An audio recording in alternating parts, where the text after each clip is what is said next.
Hogsty.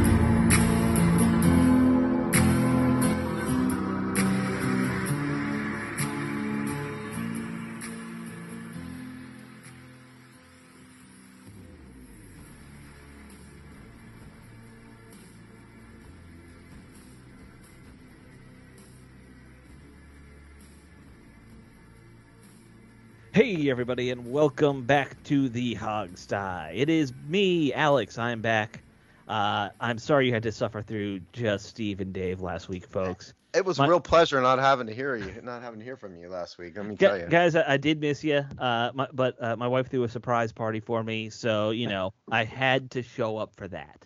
We tried to talk him into abandoning his wife for the surprise party she showed, but he wouldn't. No show at your own surprise party. That'd be pretty. I would have definitely no showed at my own surprise party. So right, you would. But I'm not normal. No, I think we've established that over the last decade or so.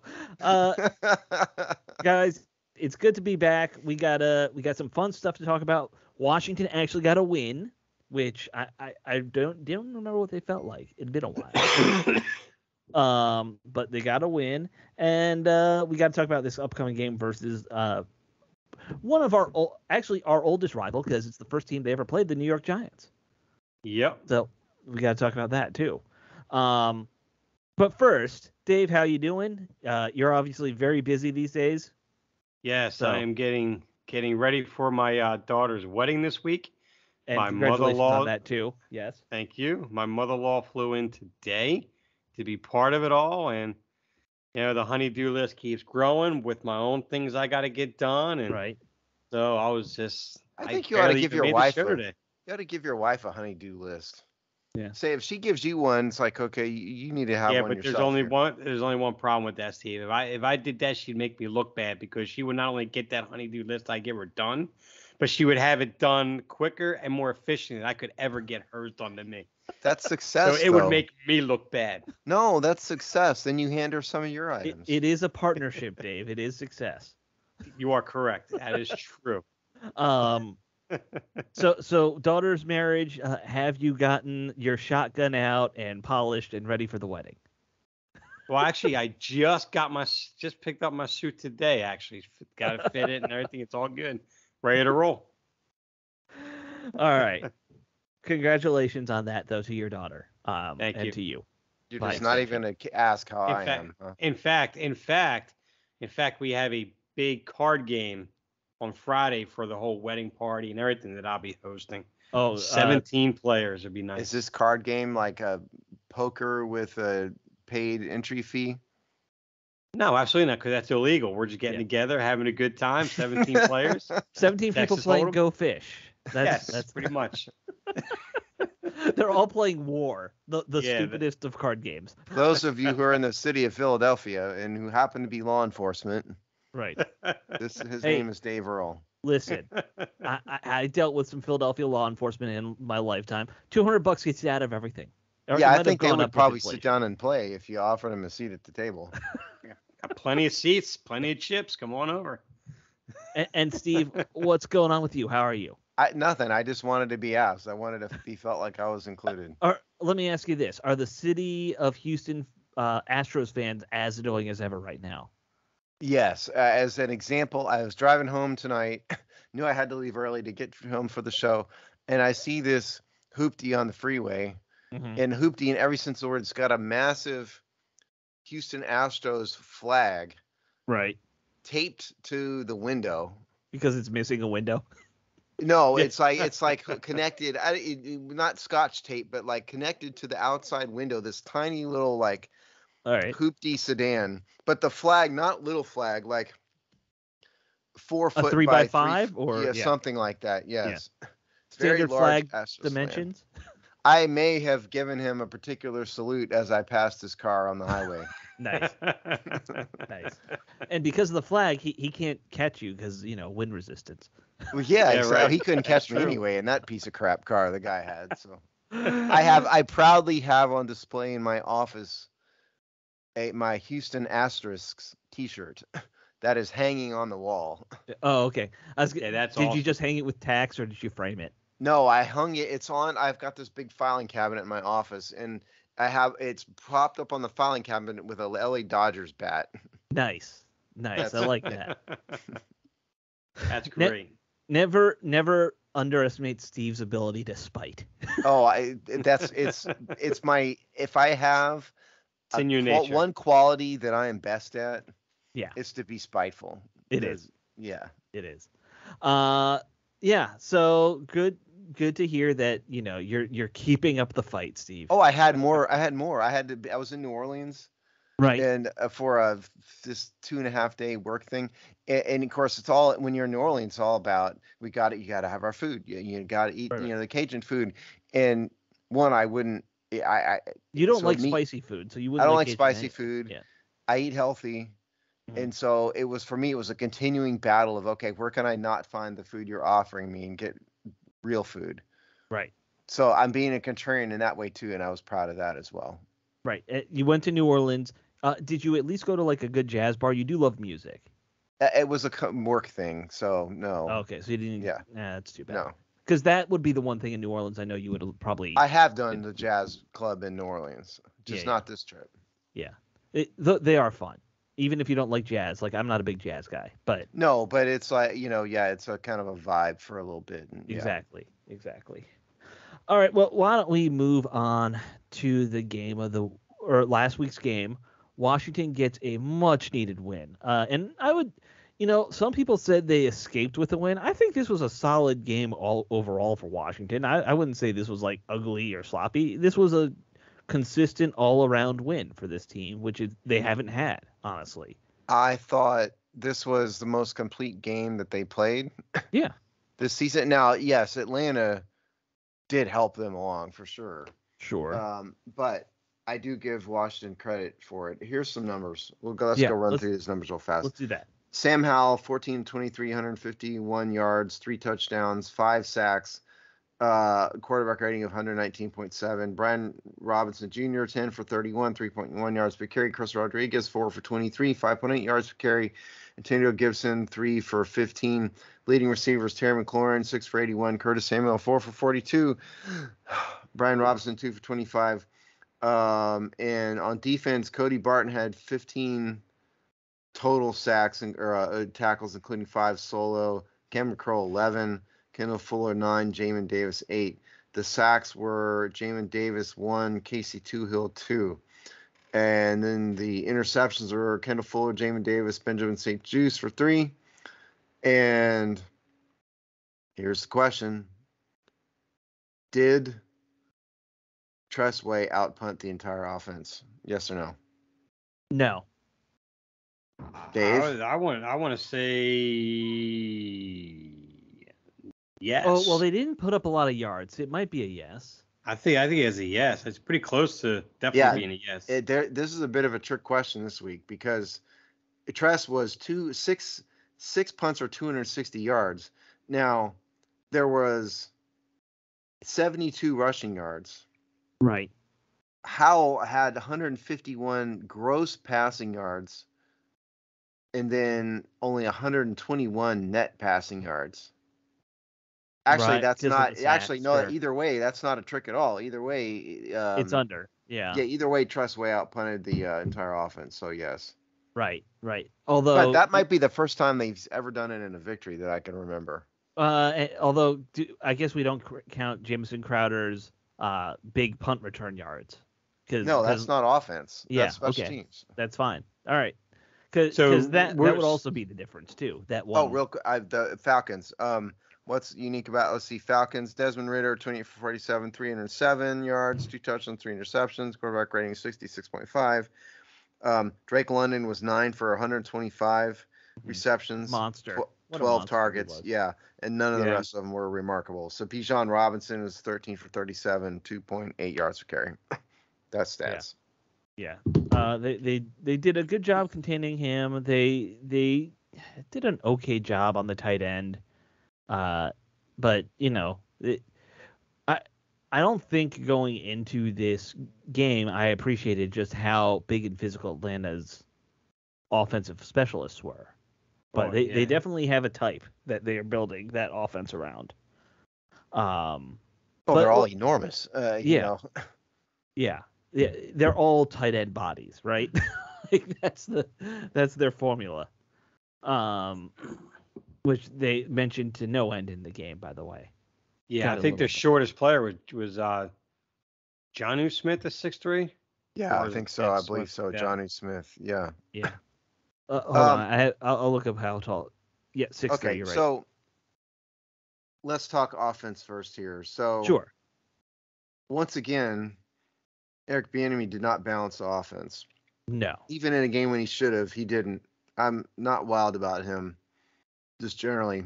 Um, 23 pass attempts plus 5 sacks is 28 called pass plays, and then the running backs had a combined 17 carries. I don't. It says Curtis Samuel had 1 carry. I don't even remember that play, but Are they regardless, counting the touch pass maybe as his maybe carry? so. It's 1 carry for 0 yards, but forget him. Yeah. 17 running back carries for the running backs compared to 28 pass attempts. But I mean, they won a game, so it works. But in no small measure was due to the interceptions, Yeah. to their credit. So offense, the running game, Brian Robinson did not look good. Chris Rodriguez did, but Yeah. then he didn't get too many carries. Right. I mean, I'd like to start though with the sacks because Dave, you wrote some stuff about the offensive line this week, and Right. at first glance, the 5 sacks looks terrible. But I do think in your column, basically, I mean, you can explain what you said, but I think at least a couple of those sacks were more on Sam Howell this week and his kind of tendency to, we've decided he's kind of overlooking the field, Yeah. too much. Yeah, that's one thing I kind of caught a bit surprised when I was writing or looking up some numbers on a Pro Football Reference, that in actuality for time in pocket, Washington is ranked 13th in the league and giving Hal 2.2 seconds of time in pocket to throw the ball. And use that to compare with the Eagles. The Eagles offensive line, who gives the most time, is 2.7 seconds. So it's a half a second more than what Washington does. I was pretty surprised by that. Now, see, the one thing that you do notice, so when you watch the Eagles offensive line, the pressure doesn't come in right away. Most of the pressure comes when they come to the outside or get away from the edge or get away from the tackle or whatever, stun up or something like that. Now, when you do watch our offensive line, you do see where it does collapse in, but they hold their blocks a little bit longer. But the pocket does kind of collapse in a little bit quicker, if that makes any sense. That's one thing I've noticed. And and how you're right. Whenever when I watch him go through his progressions, I think Mark Bullock did a pretty good job on talking about too this week about that. Is that it's either he's just getting very locked into, okay, I got to hit my read, and then I'll make my decision. But then you'll see him a couple snaps later be read, throw because he sees something open. So it's not like he's not capable of getting rid of it quick. Sometimes he just gets locked in, almost like tunnel vision into okay, I gotta make my read. I know you're open, but I gotta get to my third guy first. Then I'll come back to you if you're still open. It almost seems like he's doing that, and that's resulting in ill-advised sacks you shouldn't be having at all. So, Okay. but it's gotten to a point where I think it's time to maybe not completely 180 our opinions on the offensive line, but maybe adjusting a bit on how bad we think the offensive line is. I'm not saying they're a great offensive line by no means, but they may not be as horrible as we first thought they were. Oh, I Either think at the they're same time. horrible. I do think they're horrible. It's not a good offensive line. They're a bad offensive line. But it is, I think, the case that Hal has caused some of these sacks. And I do have That's some right. numbers here for you. Yeah. 3 years at University of North Carolina, 116 total career sacks. 36 in 2019 in 13 games. That's 3 a game. 33 in 12 games in 2020. That is a little less than 3 a game. And then 47 in 12 games in 2021, which is it's just a hair under 4 a game. Yeah. So he's been sacked pretty consistently, in college. So it seems to me In terms of offensive line, they do tend to let the pressure straight up the middle. Mm-hmm. A lot of times, and that's not good. Anytime he steps up in the pocket, it's going to collapse on him. It seems like. Yes, right. And so to that respect, I mean, I think sometimes the numbers we're citing don't always tell the whole tale, which you acknowledge. But I think, like you said, it's like I think he's almost trying too hard. Yeah. In terms of I think he's so focused on reading the field that he's reading it too much.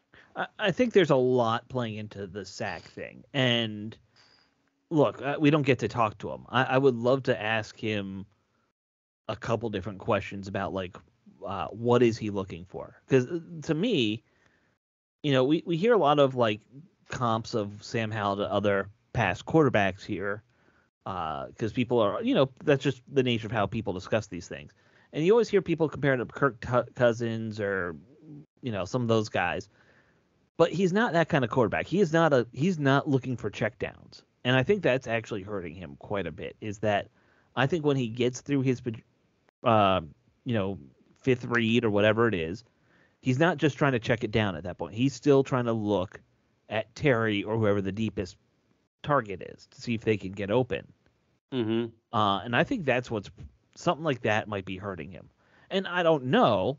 I would love to have someone ask him who are you looking for on all these sacks? Or is there a type of player we don't have that he really needs to be his safety valve? Some guys want a good tight end who's that guy. Some guys are going to just throw to a running back. He obviously doesn't have anyone he trusts to be that, that, all right, just get rid of it and let's fight another day player. He's not good at that. Yeah, he's not good at that, but it could also be he hasn't developed that relationship with anybody yet. Because who's that guy going to be? Is it a slot receiver? Well, you would think it'd be De'Ami Brown, wouldn't you? You would think, but De'Ami Brown is 40 yards downfield not getting open. So that's the problem. There needs to be somebody who is getting in his line of vision. And I also do wonder, given that he's 6'1", is stepping up in the pocket really the best move when things are breaking down? Well, if you had a decent offensive line, you could step up in the pocket. I mean, Tom Brady made a career of it. Right. Mm-hmm. Right. I get that. And so did Peyton Manning. Lots of these guys do, but superstars like that tend to be bigger quarterbacks too. Well, see, the one thing with Hal too is although I think he can navigate and work within the pocket, but he just seems like he's so much more effective when he's on the move and he's rolling out because, and I think that's more of his forte. I think that's more what he can't roll out all game long, constantly move the pocket all game long. I get that.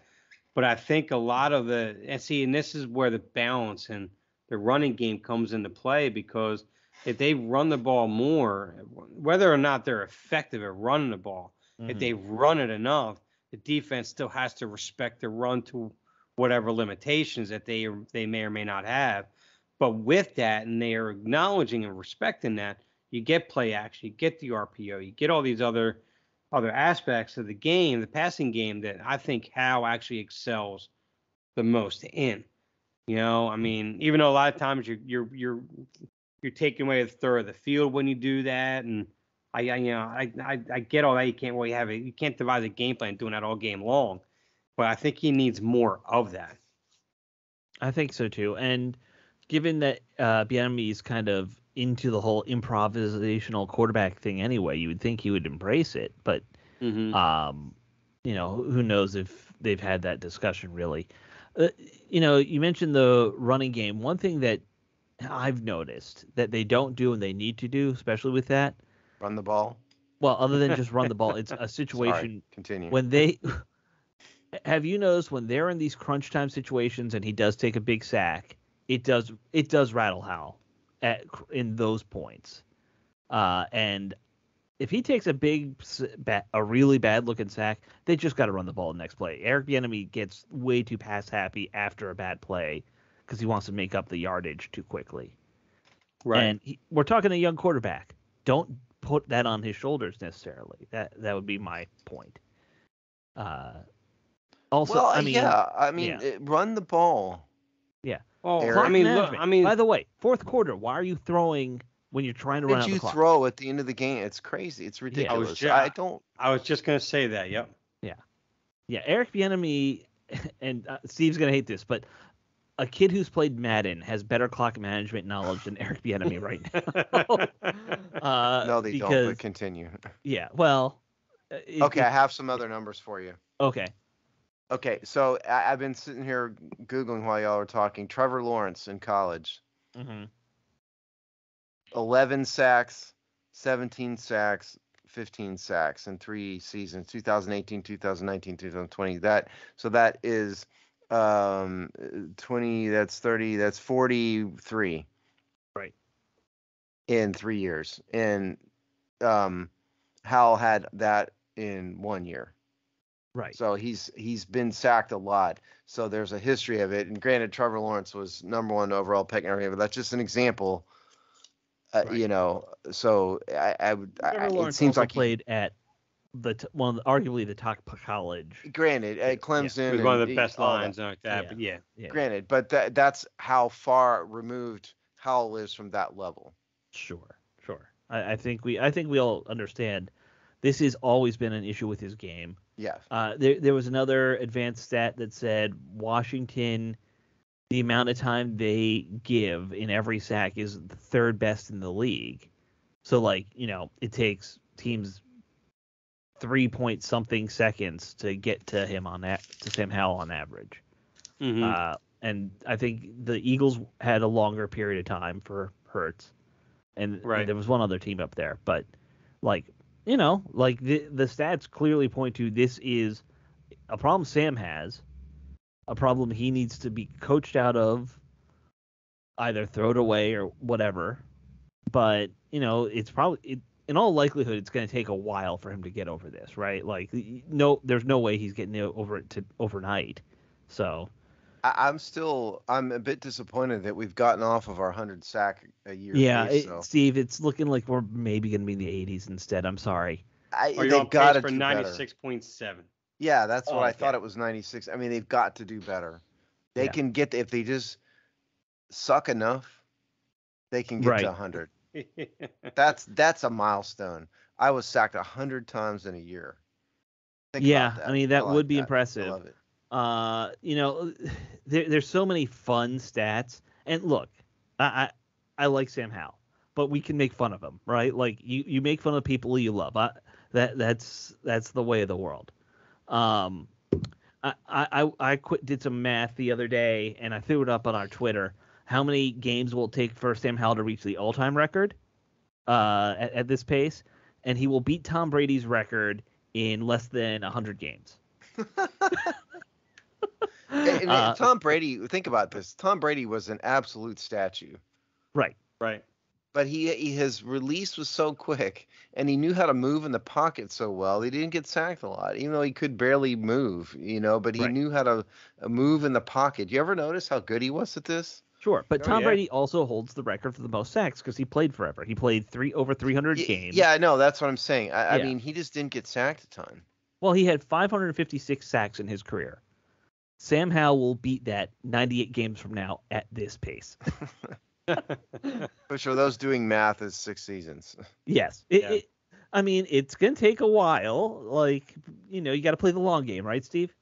Absolutely. You got to think. That's what I mean. They've got to think now. We can get to 100 in the season. We just have to give up 6 or 7, not 5. Right. That's true. Right. And really, if they get to that number this season, then that 98 number probably comes down a whole year. Well, they can get to 100 if they just give up and have another 9 sacker and then average 5 the rest of the way. They're there. Well, look, we have 2 games against Dallas. Those are going to be bad. Oh, it's going to be awful. The Eagles are going to get him. So we have hope. But they've got to against these teams like the Cardinals and the Giants. These lower end teams, they've got to work at it. Well, it's amazing how. Like clockwork, because before this game versus Atlanta, everyone's like, well, Atlanta's only got this many sacks on the season. It won't be a big. They doubled. They doubled they their doubled total it. for the They season. had like 3 sacks in the entire season. Yeah, and we're seeing the same thing with the Giants now as people gear up for the Giants game. Oh, Giants don't really have a lot of sacks so far. This will be maybe they'll get Don't lucky worry. this. Yeah, no, Yeah, we'll double them up. yeah, There you go. yeah, In the immortal words of Tom Petty, rest in peace. Even the losers get lucky sometimes. yep. I added his station on my XM, by the way. I finally got around to putting Rest that in in the peace, rotation. Tom. A true musical genius right there. Yeah. Oh yeah, A definitely. raging cokehead, but a true Yes. musical genius. Yes. I've heard some fun stories about his drug addiction. Oh, I have too. I've heard some, real fun Yeah. stories about it. Okay, so other offensive things. I wanted to point out that Terry McLaurin looked like Terry McLaurin this week. Yep. He's had a kind of a quiet year, seems to me, a little bit. But Well, this he did year, have the toe injury at the start of the year, which is what I attribute some of the slow start quit to. whining, Terry. No, but in all seriousness, I mean, he looked like he was dominant at times, which we hadn't seen before. I don't know if it was just he played well against Atlanta's secondary, maybe. I don't know, but that is the Terry McLaurin that Washington needs to see. Yeah. Now everyone's harping on Jahan Dotson to start picking it up too. He's been a complete frustrating mess right now, and he's acknowledged it too, which is good. It's just the passes he's dropping and he's not getting under. It baffles my mind because I've never seen him from Penn State into his rookie year. I've never seen him have this kind of a struggle, which we're seeing right now this year. Well, he only had one target in this game. Yeah, and he dropped it. Yeah, and he dropped it. Yeah. It was an easy catch, or fairly easy. Like he hit him in the hands. And he had plenty of green for a potential touchdown too. It was a pretty bad drop, I gotta say. Yeah. Y'all are right about that. Yeah, I think we all agree there. But part of it is also, look, you got 3 receivers who are your primary offensive weapons, and they're all kind of the same guy. Like this is going to be a problem. Like in a lot of games, you're just not going to have enough targets for all of them each time. Okay, so Jahan Dotson. Yeah. Career catch percentage in 2 years with Washington, 56.5. He's actually not exceptional.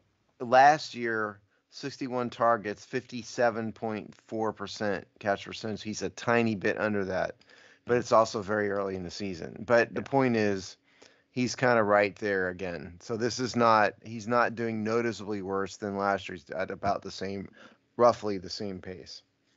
Yeah. Now the best are going to be much better than that in like the 70s. Oh, right? Yeah. And then back in the day, I remember Pierre Garçon had one season where he was like in the high 80s or low 90s or something. What the heck is that? He was a freak. Yeah, he's kind of a freak. Oh. Okay, so for context's sake, let's look at Terry McLaurin, shall we? Sure. Okay. Terry McLaurin has a 63.6 career catch percentage. Right. And so he's ranged from 59% in 2021 to 73% this year. Mm-hmm. So that's an example. He's 10% better, and he's not even the best in the league at it. Yeah. Yeah. No, Terry's skill is that he can get open sometimes. Like he's an unbelievable route runner. He's crazy route runner. Yeah. Which is what leads me to think that the turf toe situation was part of why he had a slow start, because that's going to affect your route running. Perhaps. I mean, Dave, you and I both have said Jahan Dotson may have more potential than McLaurin, but if he can't catch the ball, it's pointless. Yeah, that potential just kind of goes away. Yeah, might as well throw me out there. I'm not going to catch him either. Yeah. I mean, I also think that part of it is I don't think they've quite figured out how they want to use him. Like he's... Yeah, but that doesn't really excuse his drops, though. I mean... No. It doesn't. But I don't... Like, what is his signature thing he's good at right now? Like, you got to figure that out. What he really is a classic X receiver. Yeah. The McLaurin's the X. But he can run the entire route tree. I respect Jahan Dotson's ability to play the position of receiver.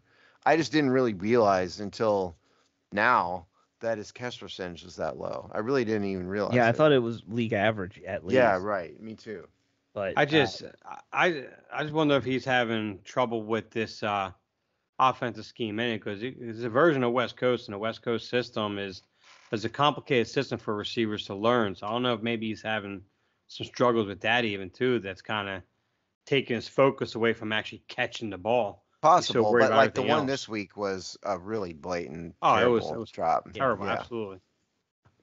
So, Anything else we want to talk about with the offense? I will say before we switch to defense, great job by Cornelius Lucas filling in at left tackle at the last minute. What happened with Charles Leno? Awful.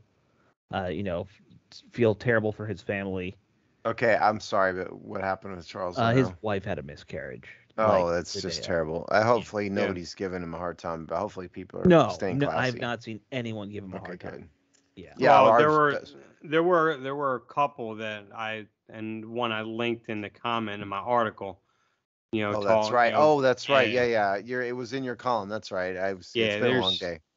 Yeah, there are a few disgusting low life fans out there that, in all reality, you should probably go to your cabinet right now and go drink a cup or two of bleach, and just do us all a favor, because some of the comments you said out there are just ridiculous. I mean, this is good. Making light of that, or insulting it. Like, no.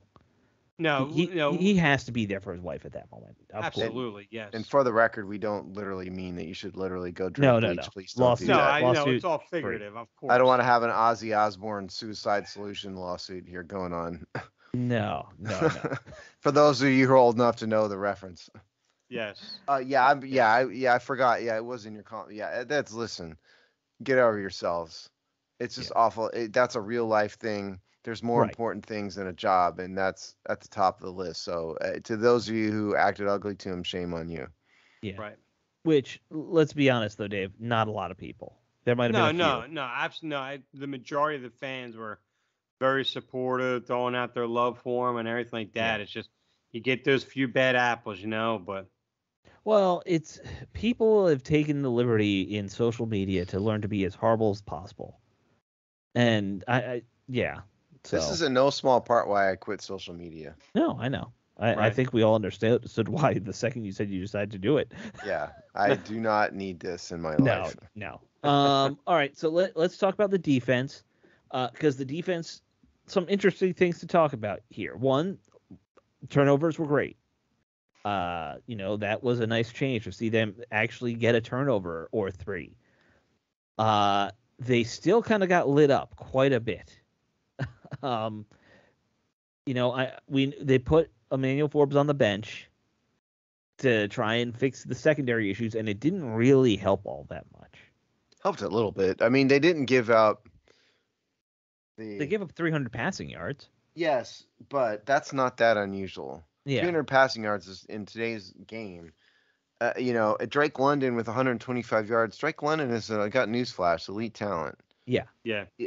What's different about this week is they did not give up the long, ridiculous, totally uncovered touchdown like they've done. Now, there were some plays with some blown coverages in this game, but it just so happened that they didn't work out to where, it was, easy they weren't 50-yard breakers. Yeah.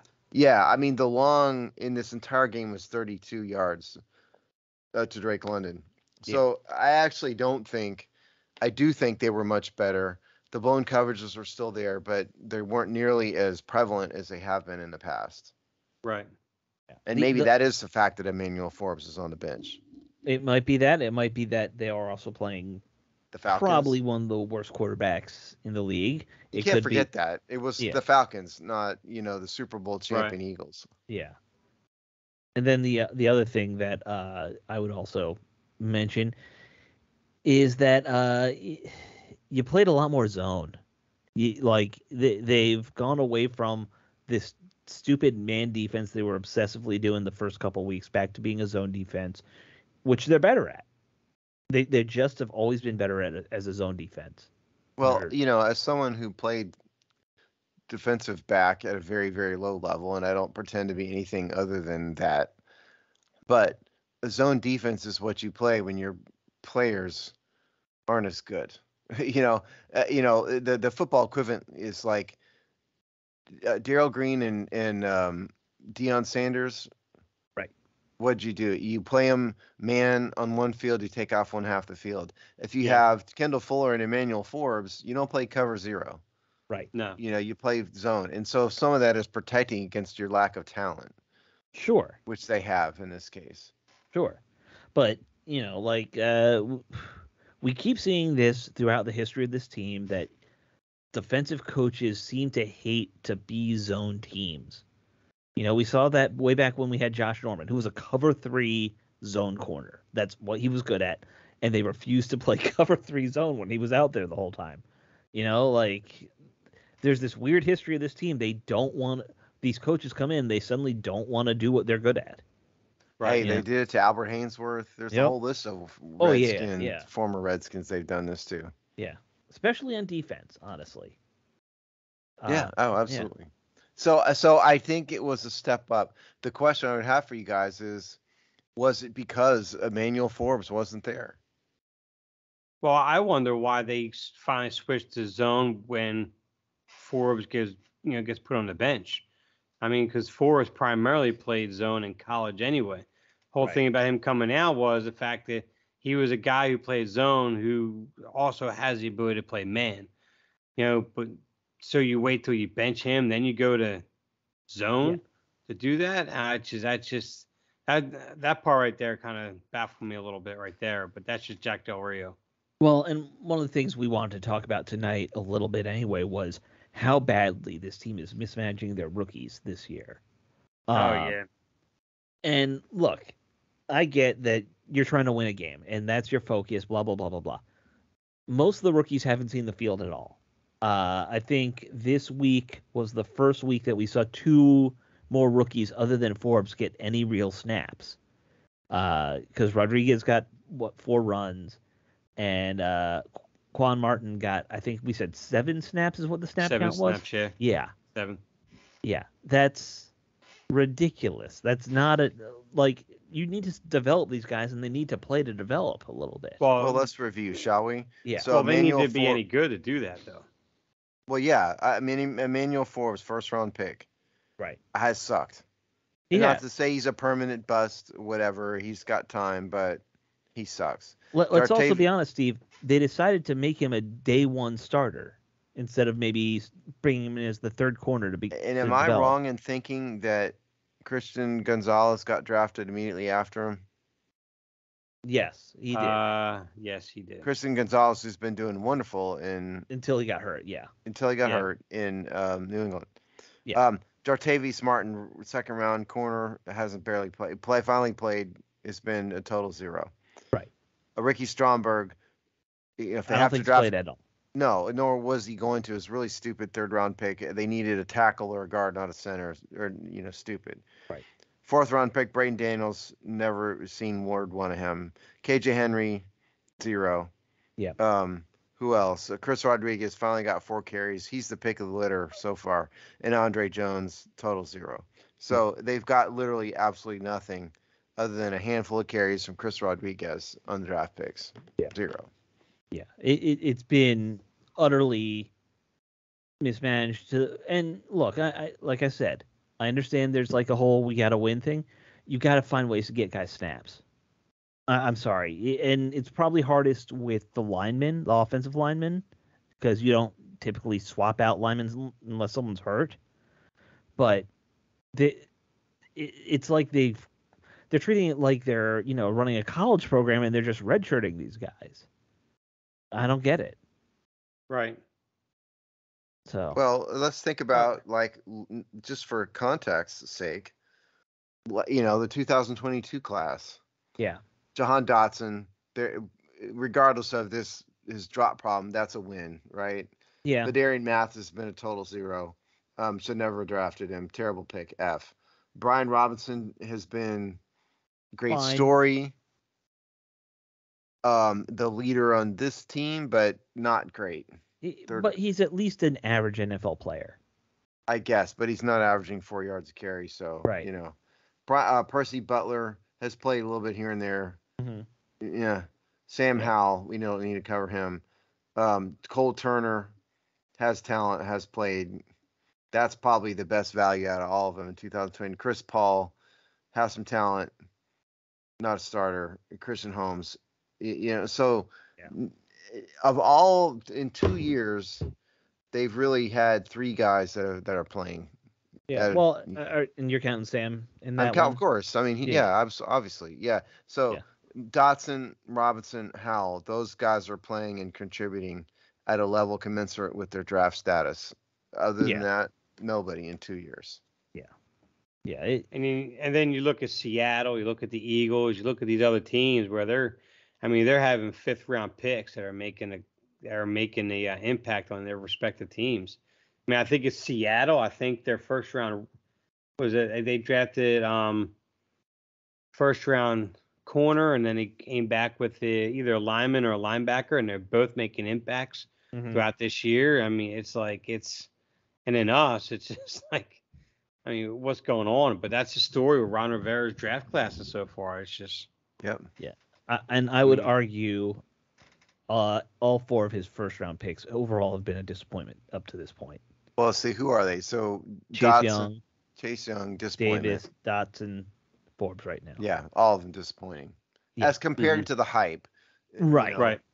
Right. And look, also, maybe you can make a judgment on Chase Young at this point and Davis by the end of the season. But, I do believe in that whole 3-year rule generally with rookies, that you got to give them time to. But Chase Young has not lived up to second-round draft pick status at all. Does he have some talent? Sure. If he can stay healthy, can he have an NFL career? Yes. But is he worth a number 2 overall pick? In my view, no.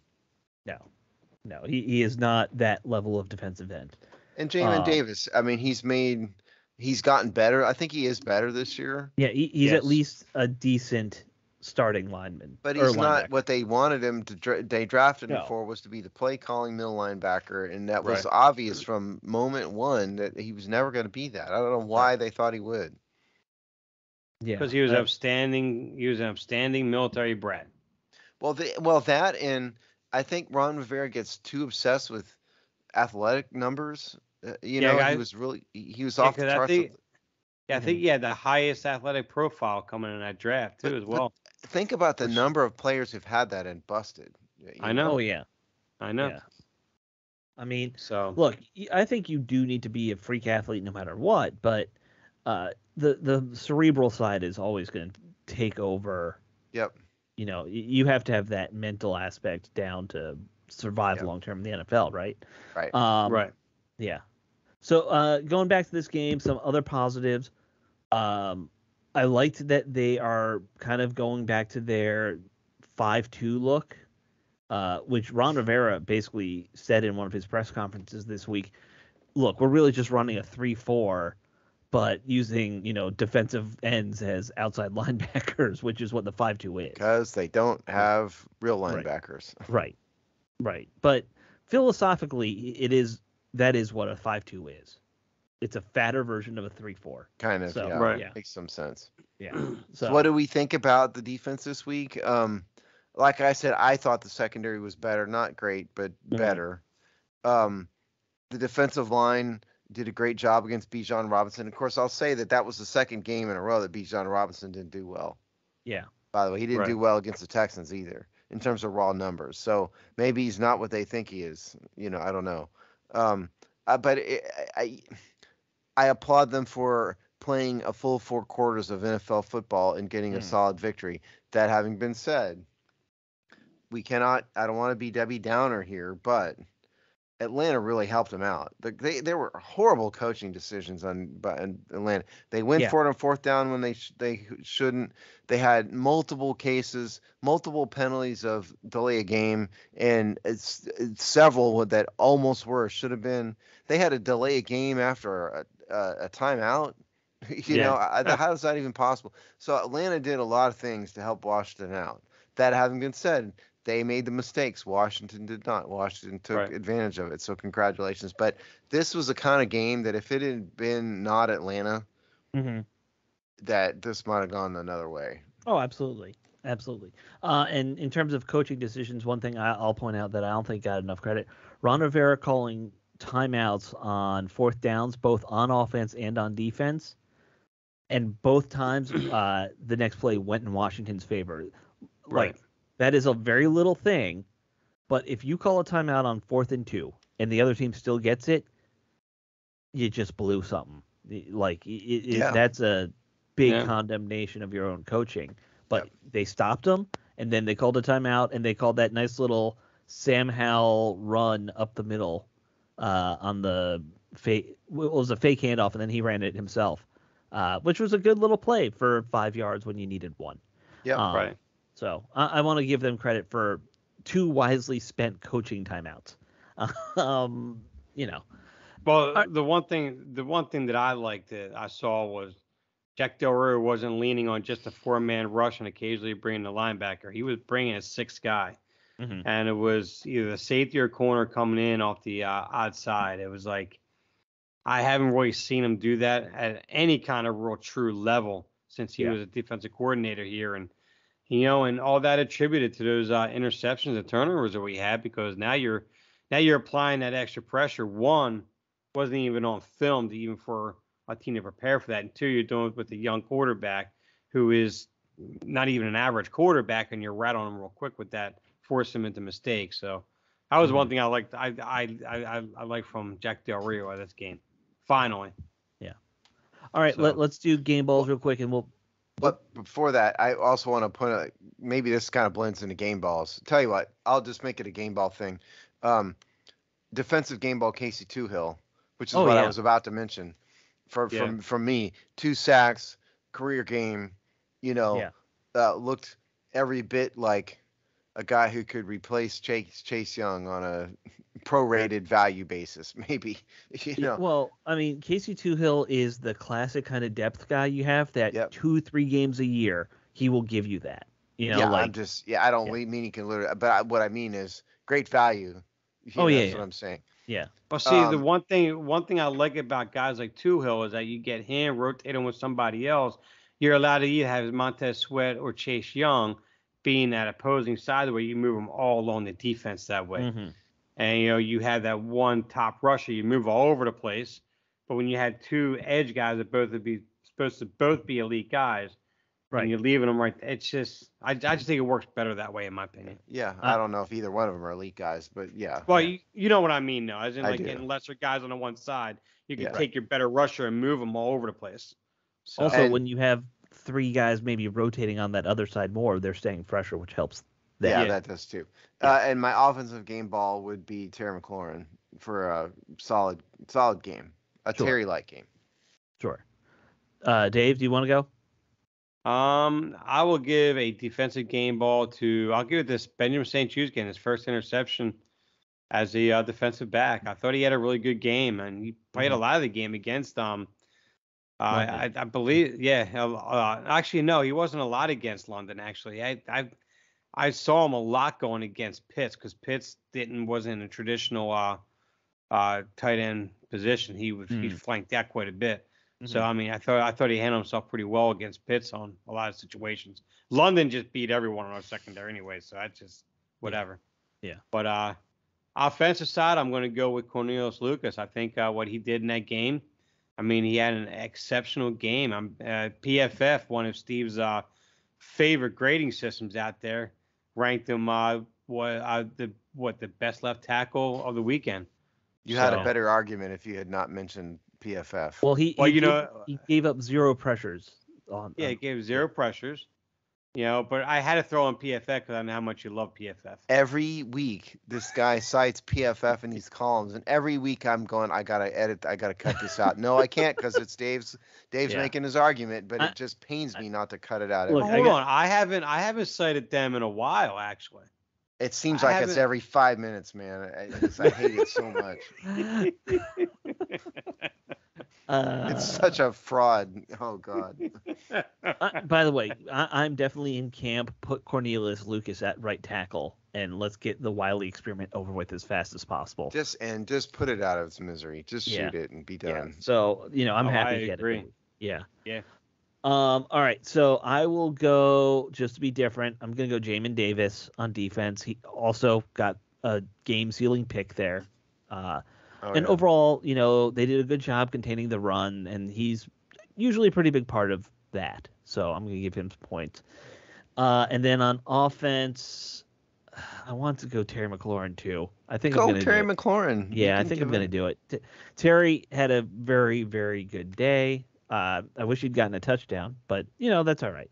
I mean, if you want to follow the crowd and not think for yourself, go Terry McLaurin.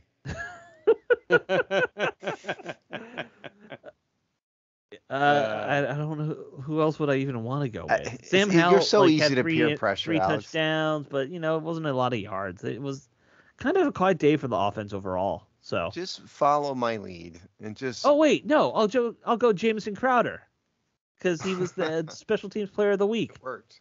There we go. But you know what? I knew I could bully you into changing your mind. A young Jamison Crowder would have gotten those last 10 yards. Yo, you're right about that. Yeah. He ain't young anymore. No, Nope. no, he's a whopping 30-year-old Jamison Crowder now. They'll try all to right. make it. Yeah. All right. Let's talk about this Giants game coming up. The Giants. Steve, do you have the injury report, or do you need to pull that up for a sec? I need to pull it up. Okay. I was listening to They're really a Giants beat up, beat writer talking. The Giants are the walking wounded right now. Oh, so yeah, that's, they are. They are. Daniel Jones still not clear if he's going to play right now. Okay, I got it. You ready? Yep. Okay. So, first of all, Washington, the DNPs for Wednesday, Kendall Fuller, Chris Rodriguez. Rodriguez is just a personal day for something. Mm-hmm. The limiteds were Jonathan Allen, Cam Curl, Christian Holmes, Chris Paul, James Smith-Williams, Montez Sweat, then Sam Cosmi, Benjamin St. Juste also. So the one to watch is Fuller. Yeah. Of all that. The Giants, take a deep breath. Okay. Evan Neal, Matt Peart, offensive lineman, Wandale Robinson, John Michael Schmitz, Andrew Thomas. Count them 4 offensive linemen, all Right. DNP, all for injuries, and then Wandale Robinson. The limited Saquon Barkley, Cordell Flott, the kicker Graham Gano, Matt Glowinski, Adoree Washington, Daniel Jones, Shane Lemieux. All of them are limited, and then Gary Brightwell, DJ Davidson, Trey Hawkins. They don't list Daniel Jones on here for some weird reason. So the update with him that I was hearing, and I saw it written out in the press too, is that he's been throwing, but he is not cleared for full practice still. So that's where he's at. Right. They want to get him back for this game apparently, because obviously Daniel Jones always does well against Washington. But if he's not cleared, it's like he has career games against Washington. Yeah. Like 80% of his success in his entire career is against Washington. Yeah. If you took us out, I think he's got 3 wins. But yeah, the odds are if you're not practicing by Wednesday or cleared to practice by Wednesday, I think it's pretty not in your favor that. Well, yeah, but for everybody, maybe but quarterbacks, I mean, they're going to make every effort to get him out there. Oh, absolutely. Although, frankly, I don't think Tyrod Taylor's a bad quarterback in his own right. Oh, no. I mean, there have been many, many seasons where I think we've rooted for the team bringing in Tyrod Taylor as like a short-term starter here. So I'm not going to knock Tyrod Taylor. Well, yeah, this year included. Yeah. A lot of people wanted him to be the guy behind Sam Howell or competing with Howell. But we're running out of time here, so let me summarize this. The Giants suck. Yes. Okay?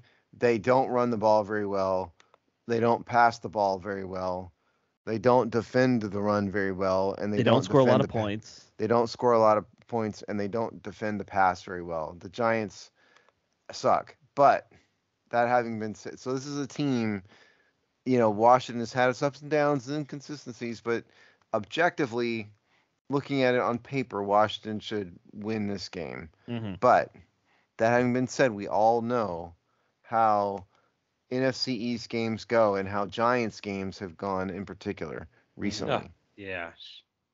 Yeah, and by the way, it's the exact same crew that officiated the terrible game last year versus the Giants. Oh, there you go. The no-call interception. So it's that exact same crew, and the guys who called Terry for being offsides are not lined up properly. So for some additional context, the Giants have only scored 71 points this season, right? Which is last in the NFL. And correct me if I'm wrong, but they've had like no touchdowns in Hold on. I How long have is their. it? I want to So say like 11 quarters. Yeah, it's something crazy like that. Yeah. so they scored 16 points versus Miami. Let me look at their box score. See if I can figure that out. Okay. Well, Yeah. Alex is doing that. Quarterback rating 74.6, which is 29th. Mm-hmm. Rushing offense. It'd be 6 quarters technically. Okay, But, there you go. Yeah. Rushing offense 3.8 yards per carry, which is 24th. That's with Mr. Pro Bowler Saquon Barkley, who has not been that great this year. Mm-hmm. So Right. this team, it's not a good offensive team. Defensively, the numbers aren't much better. I'm flipping over here. Truly, this is a team Washington should beat, but I just don't have any faith in expectations in a game like this because Washington Giants in particular has been crazy at times. So points-wise, they are 28th in points surrendered this year, which obviously is not good. No. And then passing defense. Let's be clear, though. Washington's probably behind them on that right now. They've given Washington's last. Yeah. Washington's a little worse than the NFL. Quarterback ratings, they're 23rd in quarterback ratings surrendered. Right. Rushing defense, 30th in the NFL. Oh, and just to clarify, the scoring touchdowns, they've scored 1 touchdown in the last 3 games.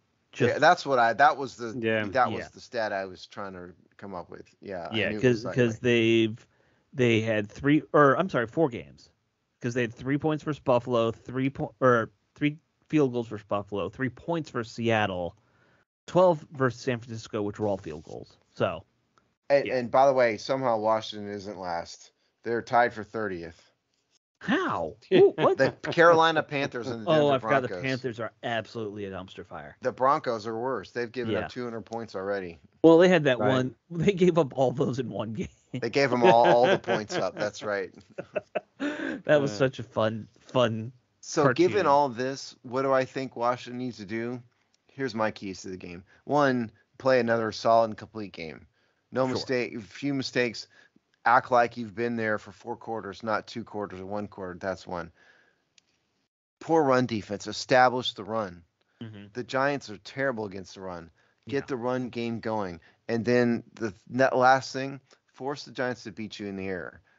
Right. Daniel Jones hasn't played. Tyrod Taylor. Right. Saquon Barkley could get going. He is he's an elite back. He's their one good weapon.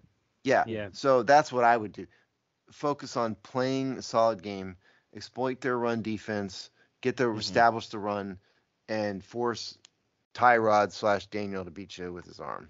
Yeah. And just to Steve's point, the Giants' best day is they allowed 121 yards on the ground. That's their best day. So will Eric Bieniemy take advantage of it? Of course not, but he should.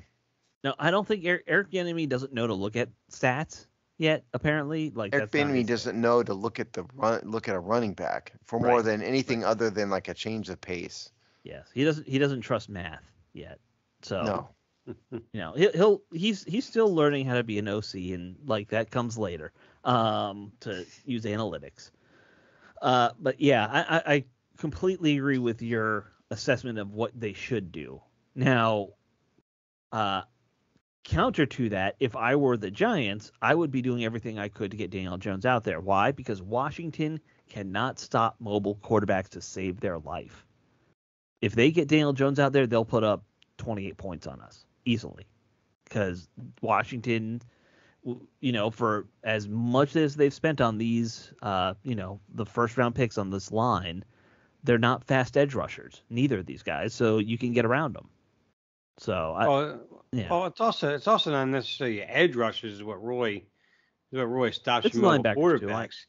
It's and that's what they don't have. They have no linebackers to do that. I mean, I like John Davis, but I mean, when you only have that one who's able to go sideline to sideline, you're not stopping anybody with that. But to piggyback off of what you were saying, Steve, is with the run game, they got to get that pocket moving for Sam Howell, and they got to have that quick passing game. They got to utilize that. And in the first couple weeks of the year, they were utilizing the screen game very, very well. Mm-hmm. It seems like that's become non-existent anymore. That's like an extension to your run game right there. So it's they had the one big screen to Robinson. Yeah, they had that one, but it was But they were like, using it a lot more earlier in the season, and Yeah, it kind of yeah, got away I from agree. it. So, and it's like and defensively, just get after that quarterback and you use that sixth man again this week. Don't just rely on the four on your front four and to bring in the linebacker. I mean, be a little more exotic on your defense, especially your blitzes, Del Rio, please. So, and then if you do all that, I think we win the game easily. But will they do all that? Probably not. Yeah, I mean, I'll be very interested to see if Bieniemy can get creative in the run game this week. This is a team where, in my mind, you line up in a couple jumbo sets and just run it right at them and start wearing them down early. Eric Bieniemy he should do that. He's not going to. Yeah, I know he won't. I just don't like his play calling. I really don't. I'm sorry. I like that he's a good motivator. I like that he makes them practice hard. I'm with you on the play calling. That is not his strength right now. Nope. Not to say he can't develop something, but he wasn't known for that, right? He isn't known to be like some creative play designer. No. So he's not Mike Martz. No, he is not Mike Martz. But hey, you know what? Vince Lombardi, not a great creative play designer back in the day either. He had it was a different era. It was a different era. Yeah. Yes, I know. All right, let's get some predictions in here. Okay. I'll go first here. I do think Washington wins this. I don't think it's going to be particularly high scoring for them. I'm going to guess it's going to be like a 21-14 type win for Washington. Okay. I've been going back and forth because do I be a cynic? It is the Giants. They're so unpredictable. I know. I'm going to predict Washington loses this game.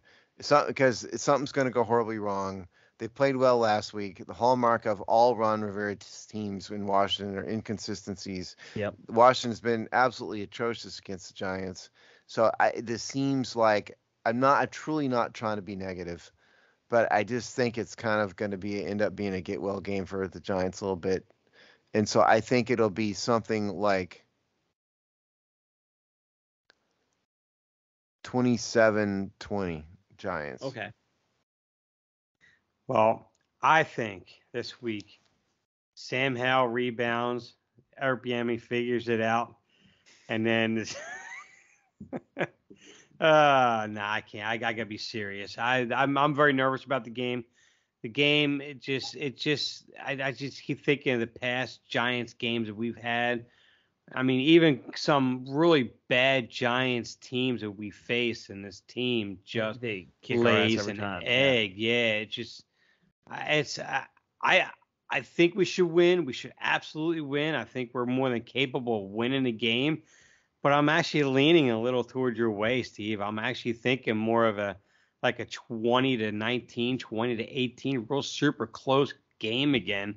But Giants, yeah, I could see a pick six type of thing happening with Sam Howell, and then the rest of the game just goes crazy after that. I don't know. I hope I'm wrong, but all right. The gut is horrible for this game for me.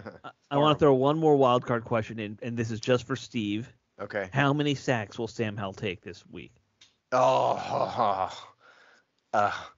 gonna go with the most excited noise Steve has ever. Oh, I love it. I'm gonna go with 6 today. 6. Okay. Yeah. Okay. 6 sacks is Steve's over under there.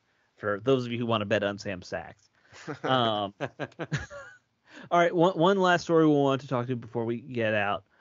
There was this crazy story that came out that Caleb Williams, who's all likelihood the first quarterback coming out of this draft class, he is supposedly going to try and demand an ownership stake in whatever team drafts him.